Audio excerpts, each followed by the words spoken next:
when you go to the Bible, like, I don't think that you see Jesus believing in that concept of God that is not a father, has no sons, things of this nature.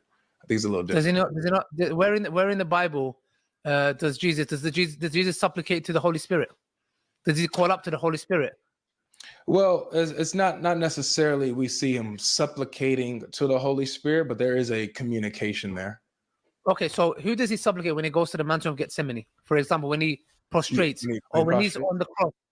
To who? To his Father. Okay, good. So when he's on the cross, when he's calling out for whatever it is for that matter, who is he calling out to? Who's he speaking to? To his Father. Okay, so in Acts 2, chapter 22, when it says Jesus of Nazareth, a man chosen by God with wonders, miracles, and signs which God did by him, and he's a witness. Not a God. Now, when we just analyze it from an outside perspective, for example, when he went to the Mount of Gethsemane, he prostrates. When a person comes to him and says to him, "Oh, good master, what must I do?" He says, "There is only one good, and that's God alone." So we will say that if somebody came to me and said, "Ali, you are the all-knowing," I said, "Don't say that to me. Allah is the all-knowing." If they saw me prostrating in the mountain and prostrating, they'll say, "Oh, it's prostrating to God." So these things will make us be like, hold on a second. There's this person who's always glorifying someone bigger than him. So we say that's the characteristics of a Muslim. So not only does he say it, but we judge by the actions, which is it follows to be a Muslim. That's why we deem him to be a Muslim. From our perspective, anyway.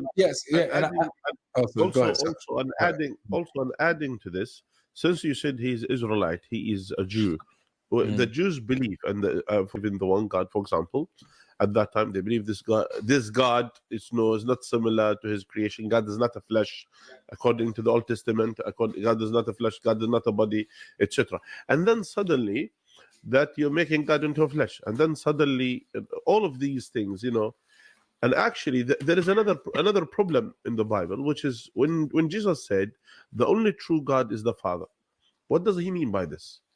If he said the only true God is the Father, what about him? But before you just answer that, what was your name? Avery. Avery. Before you just answer